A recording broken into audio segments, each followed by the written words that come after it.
Good evening and welcome to Tucker Carlson. Tonight, there are a lot of faraway places in this world, Namibia, for example, but Europe is not one of them. Europe is where your kids spent junior year abroad. Europe is an easy flight from the east coast of the United States to pretty much anywhere on the continent. And you know this if you've been on vacation in Europe, as millions of Americans have. For the most part, they speak English in Europe. They've got Starbucks and Taco Bell and air conditioning and modern hospitals. It is not another world. So given how closely related the United States is to Europe and has always been, you would imagine our leaders would notice when Europe began to fall apart, especially when the signs were not subtle at all, and they weren't. This summer, Germans began clear-cutting ancient forests to heat their homes. In Poland, families queued up for hours to buy coal, just like they did 150 years ago. In the UK, the government projected that more than 10,000 Britons will freeze to death, will die this winter for lack of heating fuel. Freeze to death. In England. That is not supposed to happen in a first world country. So Europe is moving backward at high speed, and it's not clear where it'll end. So the question is, why is this happening? And the answer, for once, is a very simple one. The war in Ukraine, that's why it's happening. A huge percentage of Europe's energy came from Russia. Those imports have now been banned, supposedly to punish Vladimir Putin. What's the result of this punishment? Well, the Russian ruble is now far stronger than it was a year ago. The European economy, meanwhile, is collapsing. Europeans are much poorer than they were when the war in Ukraine started. So how is that a victory for Europe and the West and democracy? Well, that's a fair question. It's an obvious question. But no one in Washington appears to be asking that question. Instead, the Biden administration is doubling down on the self-destructive mistakes that are destroying the European Union. The White House banned Russian oil, natural gas, and coal. It was our moral duty. And then at the same time, the Biden administration crushed domestic oil production here by canceling oil and gas leases. And then, as if that wasn't enough, the Biden administration sold a piece of our strategic petroleum reserve, maybe this country's most important resource, to China. For emergencies. None of this hurt Putin in any way. Not for all political of it impoverishes the United States. Wins for the so campaign. What could possibly be the justification for doing that? We've wondered. Anyone who's paying attention has had to have wondered that. Well, this week, Congressman Jamie Raskin of Maryland, of Bethesda, answered that question. Russia is an Orthodox Christian country with traditional social values. And for that reason, it must be destroyed, no matter what the cost to us. So this is not a conventional war. This is a jihad. Destroy your own citizens to get what you want done. But many in Washington agree with him. Dirty in both Democrat. parties, they would like to see World War trans immediately. So what is a jihad going to mean for you? Well, the details are stunning. Thanks to the Biden administration's religious war so mad. This country is about to run out of diesel fuel. I don't care about fuel. regular people. According to data from the Energy Information Administration, take away our by the rights. Monday of Thanksgiving week, that's 25 days from now, there will be no more diesel. So what's going to happen then? Well, everything will stop. That means trucks and trains and barges all unable to move. Farm equipment will shut down. There will be no deliveries because there will be no trucks. There will be no diesel generators. And then, inevitably, our economy will crash because everything runs on diesel fuel. Not on solar panels, not on wind farms, on diesel fuel. A Republican diesel to dig us out every time is no way to run a country. So what as soon as the Republican make it better, then they go back to putting another Democrat Jackie in. Heinrich, apparently alone in the White House press corps, asked the White House spokesman John Kirby that very question. What's the plan here? We're running out of diesel. I've got no plan. John Kirby, standing at the podium, representing the White House, the President of the United States, the administration, the largest organization in human history, the executive branch of government, had no answer. But don't worry, he said. We will be exporting plenty of energy to Europe to help fight that progressive crusade in Ukraine. Watch. What are we doing to increase the supply of diesel, given that the Energy Information Administration said as of October 14th, the U.S. only had about a 25-day supply? You have Northeast and New York already rationing home heating oil. what are we doing to prepare for the winter and to ramp up supply of diesel? I'll take the question on the diesel because I just don't have the data on that in front of me. So let me take that. I don't know. And we'll get back to you on that. But sure at you large, the president has been working very, very hard to make he sure worked that so hard that not playing only golf. are we ready for fluctuations that could come, and of course the prices are going down, and we think that's important. Because people quit driving. We're also doing People what are we scared. can to help our European friends and partners who are also going to be facing a long, cold winter. We have doubled our commitment. The commitment he made in March for natural gas exports to Europe, we've doubled that commitment in terms of actual, getting things over there, getting natural gas over there. And we are working with foreign suppliers of natural gas and oil to see if we can't help our European partners diversify their own storage and Begging supplies. them for help instead of using so our just own. Pause and savor the irony here just for a moment, because now everything is irony. They've been telling you for decades, since Al Gore left the White House, that the single greatest threat to the world was warming, and because of their efforts to fight warming, you are in danger of freezing. And unlike warming, more freezing people are going to actually burn kills dirty people fuel every now year, than before. and it will kill people in the West. So they're this making year, it go thanks to their backwards efforts to fight and freezing warming. people to death. Okay. The second thing to notice is the White House spokesman's totally uninterested, blasé response Yeah, he could to care the less. most basic question anyone could ask, which is, what are we doing about the fact we're running out of diesel fuel? And he has no idea, and he's not embarrassed that he has I don't have no answers. I got no figures. The problem is, at this point, there may not be an answer, What he because says. there may not be a way to avoid a disaster. Exactly. Diesel fuel is not just low in this country, it's low in every Western nation that has aligned itself with Ukraine. All these nations preparing for World War Trans are running out of diesel fuel. As New York Magazine has reported, the last time there was this little supply of diesel, there were about 3.5 billion fewer people on the planet. Well, that puts it in perspective. So the Biden administration responded, as you know, earlier this year to rising gas prices, which they feared above all because the midterms are coming in 2 weeks, by tapping the Strategic Petroleum Reserve. But that will not work here. The Northeast Home Heating Oil Reserve contains 1 million barrels of diesel in case of emergencies. The problem is that demand is so high across the board that, according to the Washington Post, even if the Biden administration used every single barrel in that stockpile would be empty in less than 6 hours. 6 hours. And of course, it's not just diesel that's running out. Jet And fuel he's is up using about up our 23% in just the emergency last supplies. month. Kerosene, which if you don't live in New York City, you know perfectly well is used to heat people's homes and keep them from dying, is now close to $7 a gallon. Who heats with kerosene, by the way? Poor people heat with kerosene. And they're the ones who can't get it. $7 a gallon. In New England, people are worried about freezing to death this winter. Here's a local Fox report. West Hartford homeowner Sharona Resnick-Kravitz has been paying for oil to heat her home for more than 35 years. They're going to get sick and This is die. New England. It gets cold here. We're cold. Sharona is a widow living on a fixed vote income. She says conservative. before her husband passed away, they shared the bills. Now she is having to make sacrifices. How Yes. are you preparing This is and trying to figure socialism out for what you can you at its sacrifice at this best. point? Food. I go to the grocery store and I'm very frugal about what I buy. She tells me at $6 a gallon, buying oil has become a huge burden. The average home uses 800 gallons of oil per year. That's almost $5,000 at the current rate. This shouldn't be happening in this of all countries. If you're on The United States Medicare, has some of that's the deepest, almost some half measures, of the your deepest income. energy reserves on the planet. Some people It's it our may main be strength. Cheap energy is the reason this is a rich country. more than half. That's the reason. That's why we're exceptional, because we have cheap energy. And this country was energy independent just a few years ago.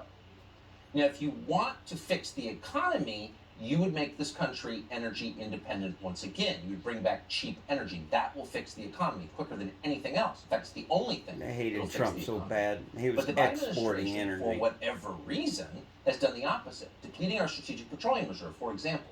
They just released another 15 million barrels the other day. Because they know that's running out, the White House is also begging foreign governments for help in the most humiliating possible way. Biden just went and begged the Saudis in secret for more oil. As the New York Times reported this week, Biden's top aides, quote, thought they had struck a secret deal to boost oil production through the end of the year. But then the Saudi royal family decided not to go along with it. They're not ramping up their oil production, they're doing the opposite. Got no respect for him. Saudi's oil minister is now telling the Freaking West liberal to in brace the for White energy House shortage. hurts Watch America this. more than anything. It is my profound duty to make it clear to the world that losing emergency stock may become painful in the months to come. So an energy shortage is not really a debate over whether some dude should be on the girls' swim team. This is adult stuff. Countries rise and fall on the basis of what energy costs. And when there's a real energy shortage, things fall apart. People die, economies collapse, poverty sets in, systemic poverty. Not just in the bad part of town, but in your part of town. So this is a real thing. The problem is the people running the government are children. They not only can't admit what they've done wrong, they don't even understand it. They're literal children, besides Here's Karine thinking and acting Jean-Pierre, like children. the glass ceiling shattering Stupid. spokeswoman at the White House, She's a addressing the child. question yesterday.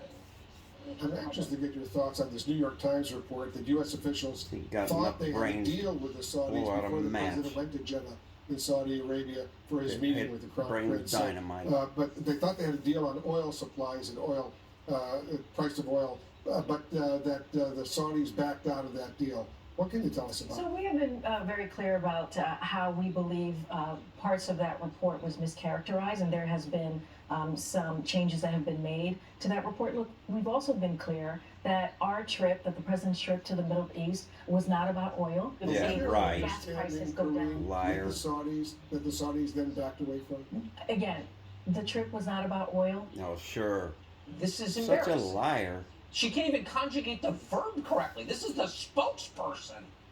It's a joke. She doesn't know what oil is, and she's lying. Yeah, she's lying. They're all like that. These people are not capable of running a country this big and this They're letting it complex, run and itself that's why and do it's everything falling they apart. can to Joe Biden's damage winning it. gas stations for high prices. For their pet peeve thrills. How's Kamala Harris responding to all of this? Well, she's responding to the diesel shortage by telling you diesel's bad. Watch. I have a particular fondness, I must tell you, for electric school buses. I love electric Oh, school I love buses. them. On a daily Idiot. basis, 25 million children in our country every day go to school on those diesel-fueled school buses.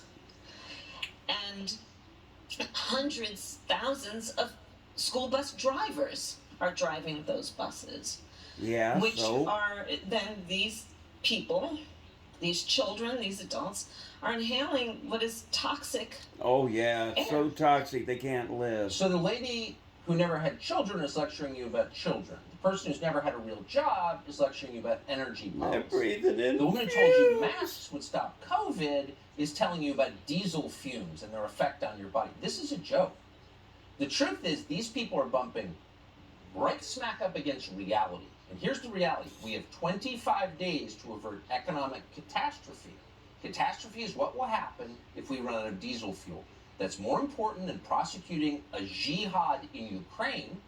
It's more important than World War trans. Everything depends on this.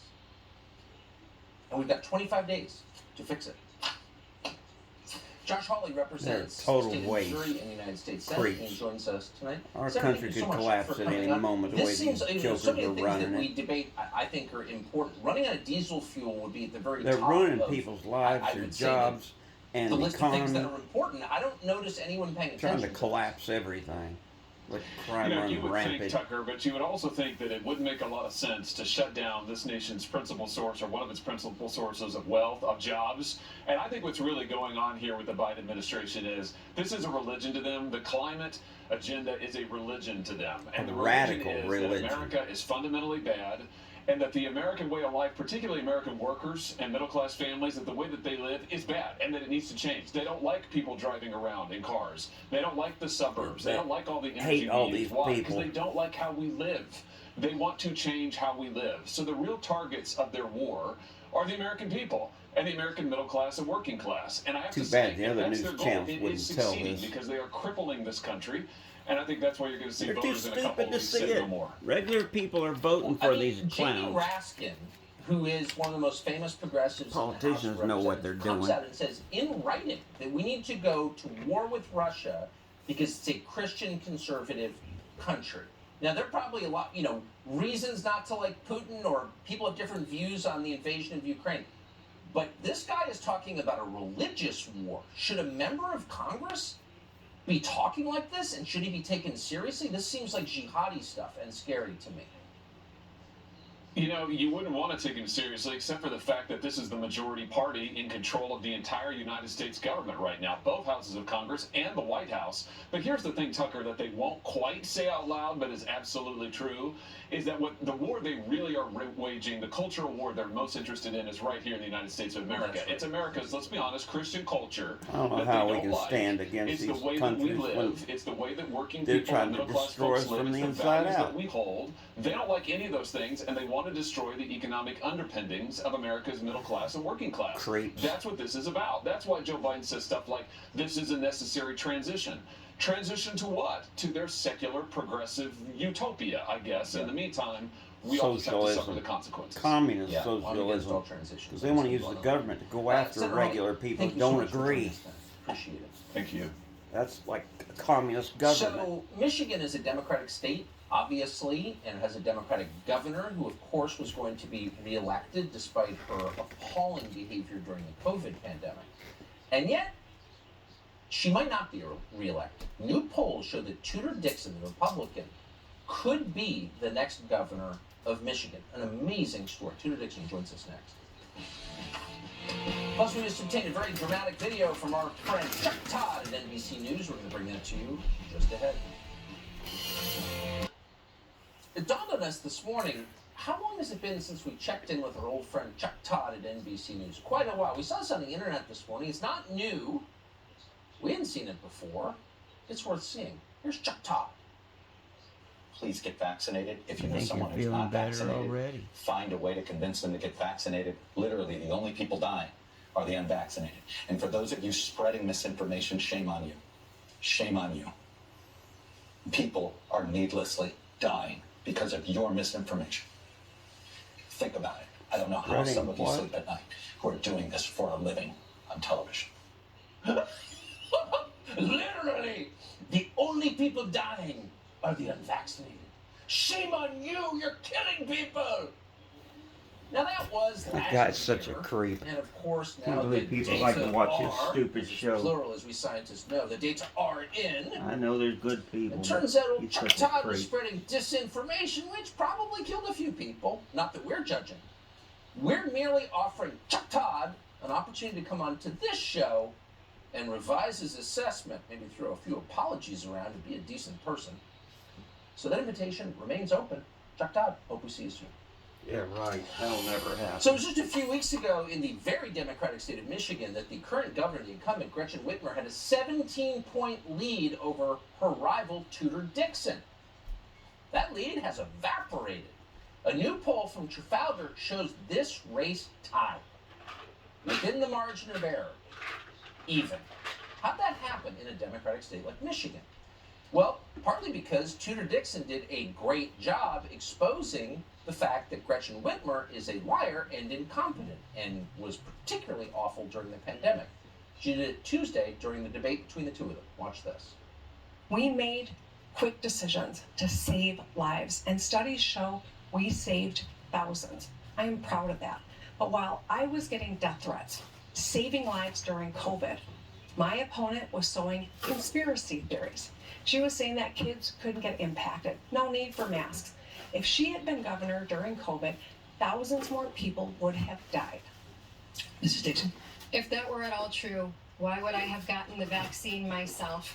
The governor is being dishonest once again, but that's what you do when you don't have policies to run on. When you killed more seniors than almost any other state. When you were told to stop the policy, but you kept it going. When you had such extreme unemployment fraud that you lost $8.5 billion worth of taxpayer money. She crushed our economy.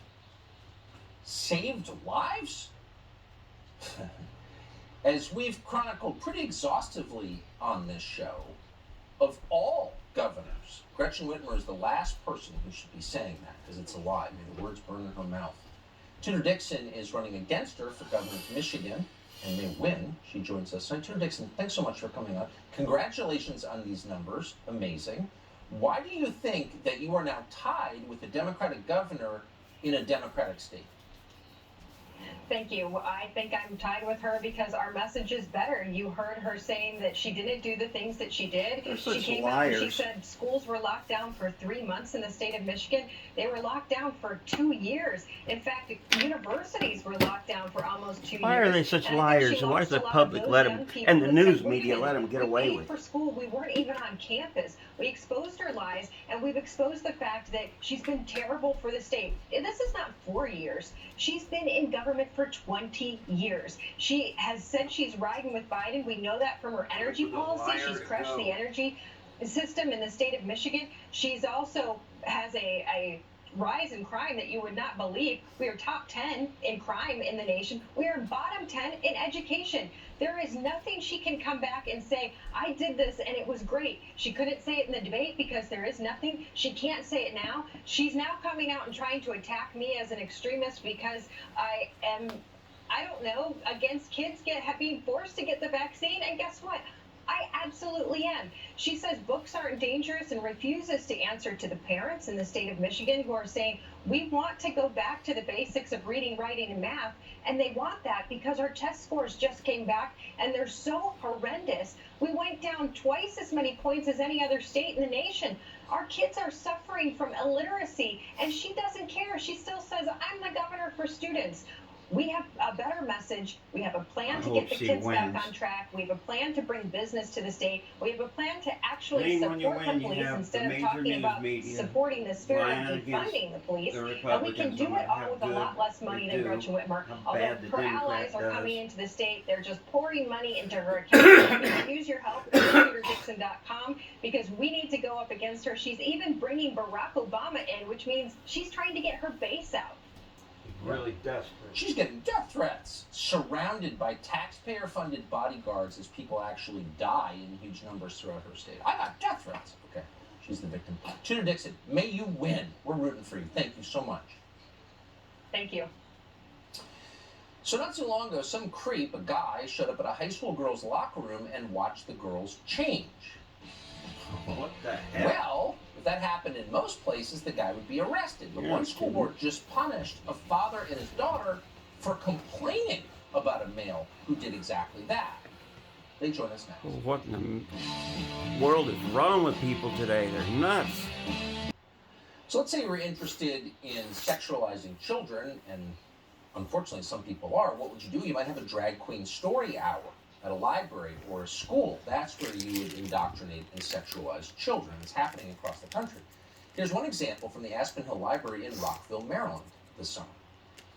I'm a drag queen, female impersonator, a woman. You're weird. This is if you're a drag queen and you know it. If you're a drag queen and you know it, strike a pose. Oh, you creep. Don't do that to those poor little kids. You know it, shake your bum. If you're a drag queen and you know it, shake your bum. If you're a drag queen and you know it, and you really want to show it, if you're a drag queen and you know it, shake your bum. That kind of religious song is making it sick. So the deal always was, do what you want, just leave the kids out of it, because child molestation is a crime. But they're not leaving the kids out of it at all. It's happening everywhere. Chris Rufo just spent a month digging School into boards drag allowing hours as a senior fellow at Manhattan Institute. He joins dirty us tonight. crap. Chris, thanks so much for coming on. What did you find in the month? School boards. Well, I found that parents' instincts is largely correct. A lot of parents are wondering, why is an adult male putting on women's clothing and dancing and talking about sexual themes with other people's children, not only in libraries, well, but they also talk about sexual themes all the time. Talk about gayism and how you can't be biased. They're worried about offending Too the little. sensibility of many of the administrators and left-wing ideologues who police speech under the umbrella of LGBTQ tolerance. But the reality is quite simple. The academic queer theorists and the people who founded the drag queen story hour movement have left a trail of evidence in academic papers and manifestos that say the goal is very clear. They want to sexualize children They want to subvert the middle-class family. They want to be gay or do whatever they want. Be quiet about what it. they call the sexual hierarchy in favor of creating a sexual connection between adult and child, which has, of course, long been the kind of final taboo of the sexual revolution. It was always the most basic taboo in our society. Stay away from the children, creep, or you will regret it.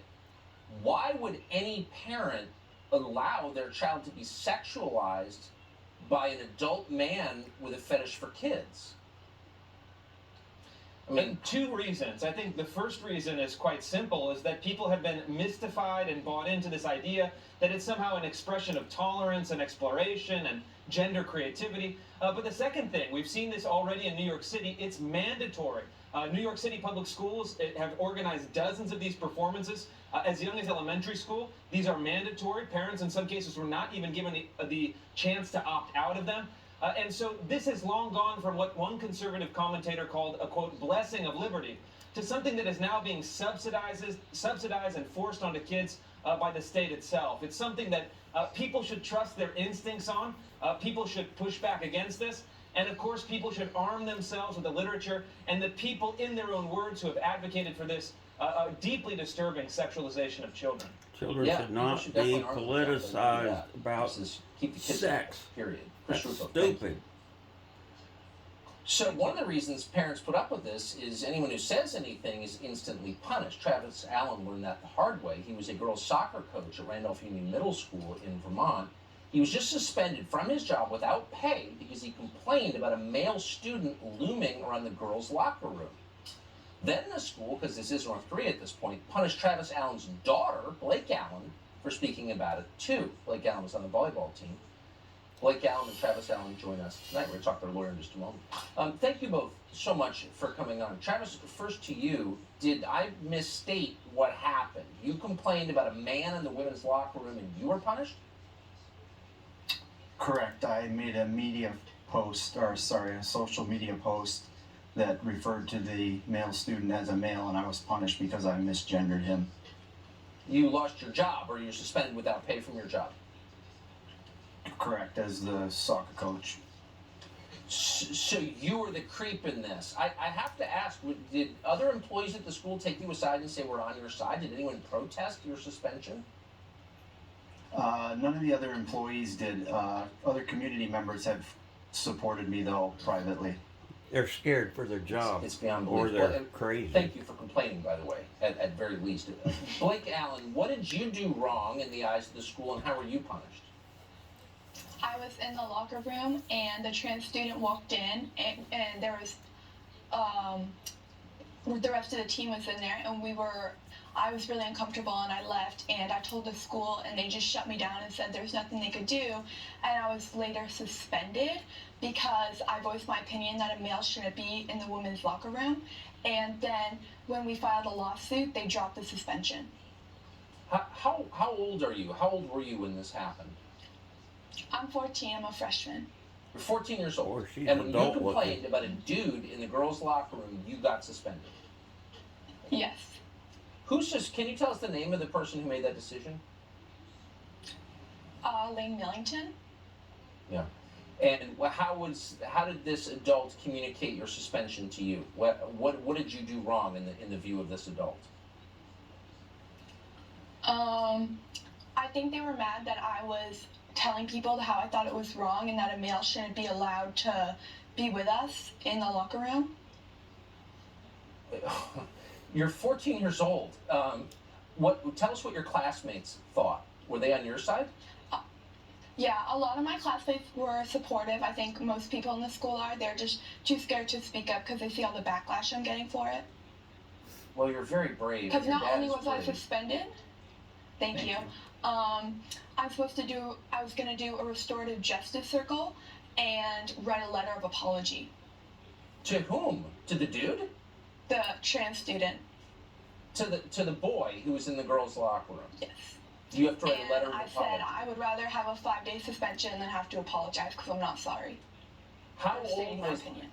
Well, good. God bless you. How old was the boy? 14. 14. Huh. What are you going to do? Are you going to continue with the school? Yeah, for now. It's all so unbelievable. It really is. I used to think it was great when girls could get in boys stuff. That makes me mad. Take the lumps, stand up, back tell in the the truth 80s. For just It was all fun and funny then. basic human rights, like the right to change without some guy Should staring at you. separate It's only boys when you and do that that girls things get better. So I appreciate that. Keep it that you both way. did and that you're willing to Normal talk on the and show. Thank you. natural. Thank you. Thanks for having us. I want to go now to your lawyer, Tyson Langhofer, serves at Senior Counsel at Alliance Defending Freedom. Tyson, thanks for coming on. What is the case that you're making at the on behalf of these two? Sure. Well, the school district, they retaliated against both Blake and Travis for just simply stating their views. And First Amendment retaliation is prohibited by the Constitution. I mean, that's very clear that the government cannot retaliate against individuals simply for sharing their views. I mean, the crazy thing about this, Tucker, is that Blake understands this issue. She doesn't need to be re-educated. Males are males, females are females. And Blake shouldn't be forced to, change in front of a male or watch a male change. But that's what they're forcing her to do. And they're trying to force their ideology down everybody's throat and then punish anybody that has a different viewpoint. That's unconstitutional. Well, I thought they cared about girls, too. 14-year-old girls don't have a right to get dressed without a boy watching?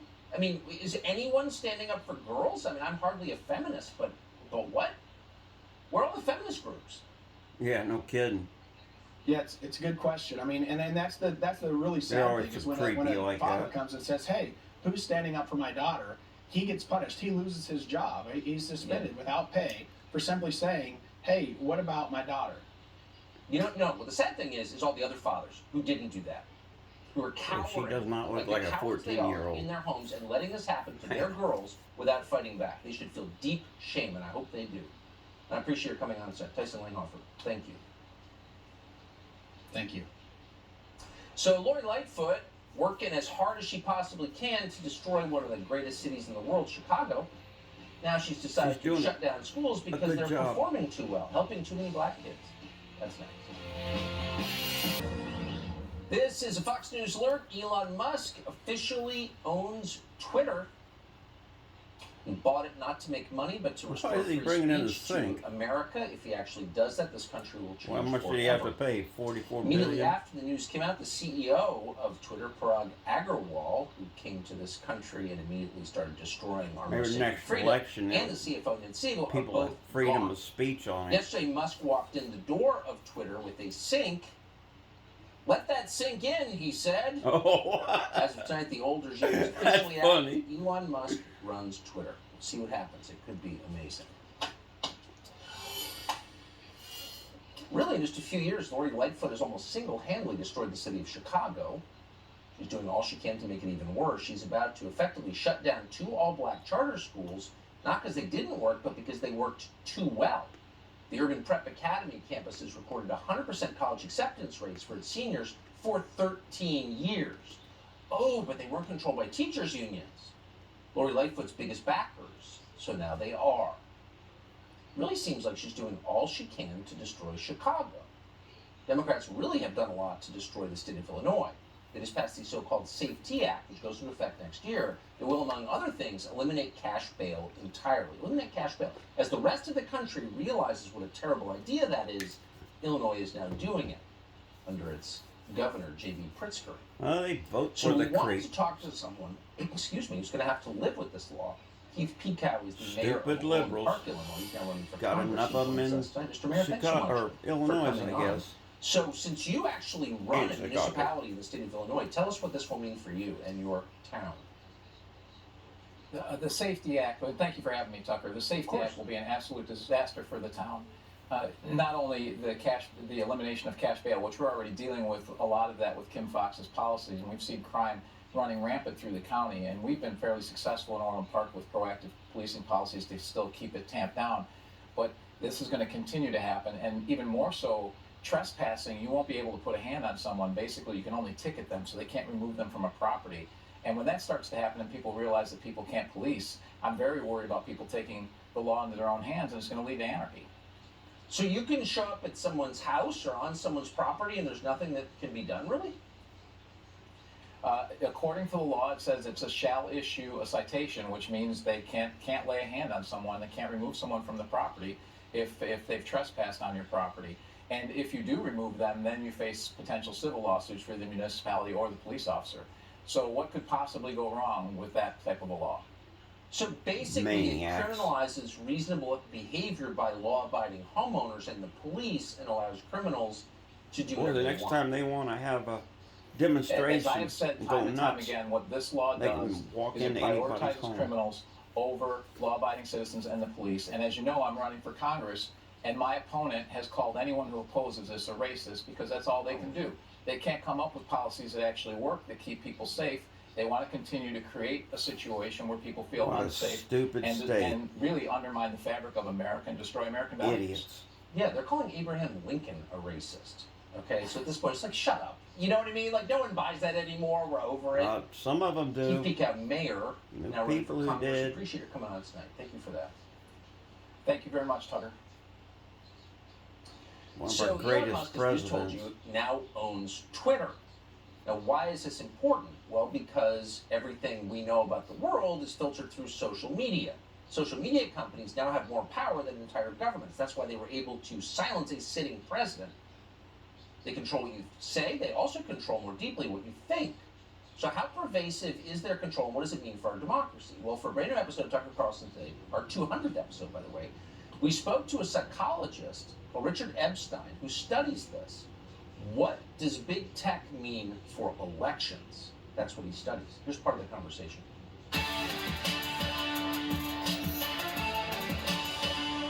The more I've learned about Google and to some extent other tech companies, the more outraged I have become, because these companies, they operate at two levels. At this level, up here where we see them and where we interact with them, Gmail and Google Docs and Google Maps, all we see is a bunch of free services, like they're a big, sweet, kind, generous librarian.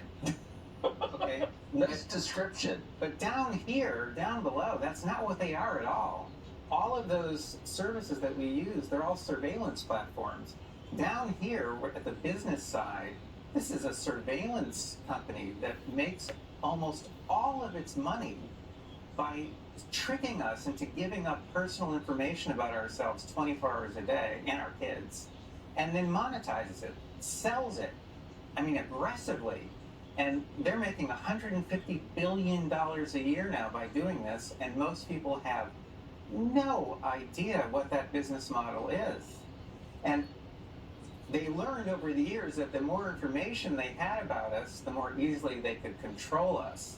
And they have very, very strong values, which are like my values, actually.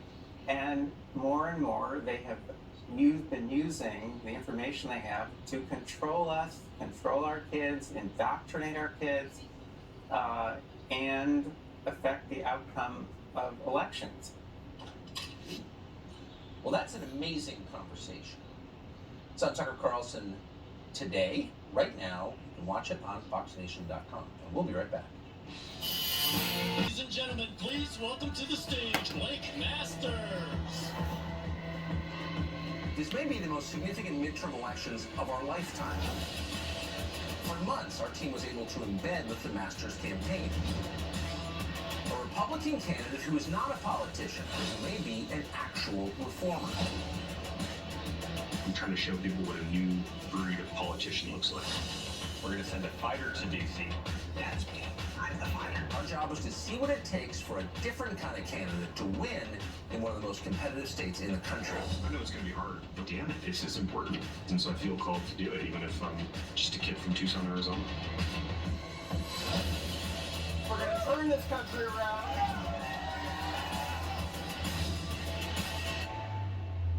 Let's go. Tucker Carlson Originals, The Candidate, Blake Masters, streaming now, exclusively on Fox Nation. Not to be always promoting our stuff, but that is a good documentary. And our interview with Robert Epstein about Google and elections is amazing. It's on Fox Nation right now. Here's Sean.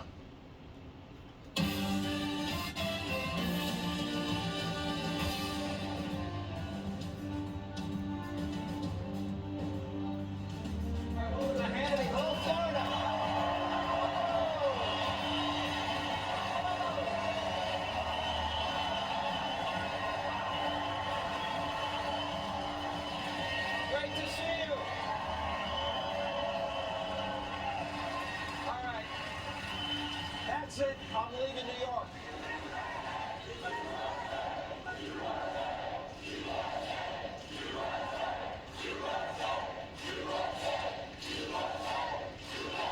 All right, we got to do a show. All right. We're broadcasting live from beautiful West Palm Beach in the free state of Florida. And in just 12 days, you will decide the future of our great republic. And tonight, in just a moment, we will be joined by Governor Ron DeSantis, Florida's First Lady.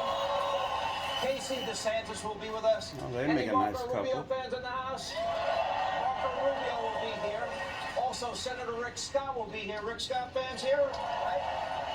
Now, both DeSantis and Rubio, they are now poised for massive election day. Governor DeSantis is up by a whopping 14 points at a recent university. No problem there.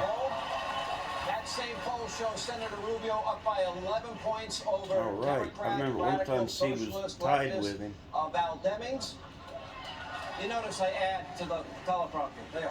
But tonight, momentum is absolutely for the Republicans. We start with a lot of good news tonight. It's not unique to Florida. Walker's A ahead. new poll by Rasmussen out today. Yesterday, Herschel Walker was up by 2.4 points by Trafalgar. As of today, Rasmussen has Herschel up by 5. In North Carolina, Republican Ted Budd is up by 4, according to Trafalgar. The latest, and this was just for this program, Insider Advantage poll, Kari Lake is up by 11 over Katie Hobbs in Arizona. We now have a dead even Senate race, which means that Mark Kelly is going to be packing and headed back to Arizona. By the way, to all my friends in Arizona, we were just out there, please understand, voting for Kari Lake, don't forget Blake Masters. That is an important Senate seat that we will win. Anyway, so if you vote for Mark Kelly, you basically vote for Chuck Schumer, and I know Chuck Schumer. They ain't got much time left. And that means every radical Democratic policy. Meanwhile, in the great live free or die state of New Hampshire, Republican Chris Sununu, he will be easily reelected. And in the state Senate race, right now, General Don Bolduc, it has a real shot. It is a 1-point race. He can defeat incumbent Democrat Maggie Hassan, who's done pretty much nothing for the state of New Hampshire. Now, this brings us to the Commonwealth of Pennsylvania, where after that very revealing debate, by the way, Democrats are mad at Fetterman, that he actually went to the debate and people could see. Should hide in the basement, do the Biden routine, let major media win it for you. They wanted to keep in hiding for a long time. Like anyway, Biden. Dr. Oz is now up by Let the major media win it for you. Creeps. That's great news for Pennsylvania.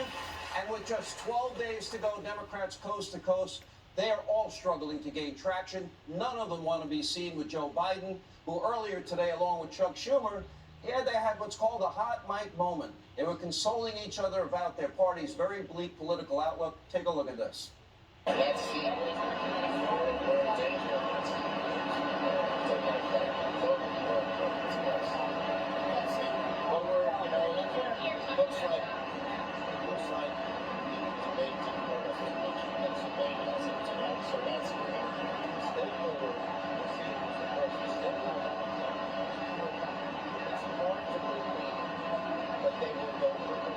It's hard to believe. Now, they know Georgia is slipping away from the Democrats, thankfully, and they know that Fetterman is not fit to serve, but of course, they're going to try and push him through regardless. The left will do anything for a win, anything for power. If they got that power, that would mean at the end of the legislative filibuster. That would mean court packing. That would mean D.C., Puerto Rico statehood. Now, even if it hurts the Commonwealth of Pennsylvania, Democrats, they don't really care about good governance. They don't care about sound principles. They only care about political power. Now, that's also true right here in Florida, where professional politician Charlie Crist is running purely for vanity. Crist now compares himself to Jesus. Did you see that? Charlie, you're not Jesus, okay? Anyway, he has run for almost every single office in the state of Florida, as a Democrat, as a Republican, as an independent. He wakes up and changes any affiliation on any given day. It's kind of hard to pin down any Crist political beliefs because he has, at one time or another, he's held all of them. Now, currently, the main pillar of his campaign is climate change, and Crist is now a card-carrying member of the Climate Alarmist Cult. So, of course, he is in favor of limiting oil and gas production, the lifeblood of the world's economy. He's driving up the price at the pump. That is hurting everyone here in this room tonight and everyone watching on TV. He has vowed to veto any limits on abortion, including up till the moment of birth. And now, pretty twisted. And now, as one of Joe Biden's biggest fanboys, Charlie's excited to be a rubber stamp for all things Joe Biden in the Senate, in the House. He voted with Joe Biden 100% of the time. Can you believe that? 100%. He's like a perfect Biden robot. Now, recently, he praised Biden for his exceptional and phenomenal leadership, thanked him for his work on inflation and gas prices. And needless to say, the Crist campaign has been a disaster. Recently, his campaign manager was arrested for domestic violence. One of his consultants was accused of sexual assault. His running mate called Hispanic Americans racist and had very kind words for the communist murdering thug dictator Fidel Castro following his death. Now, Crist has been accused of soliciting campaign donations from hurricane victims. Can you believe that? And meanwhile, Governor DeSantis showed real leadership before, during, and after Hurricane Ian.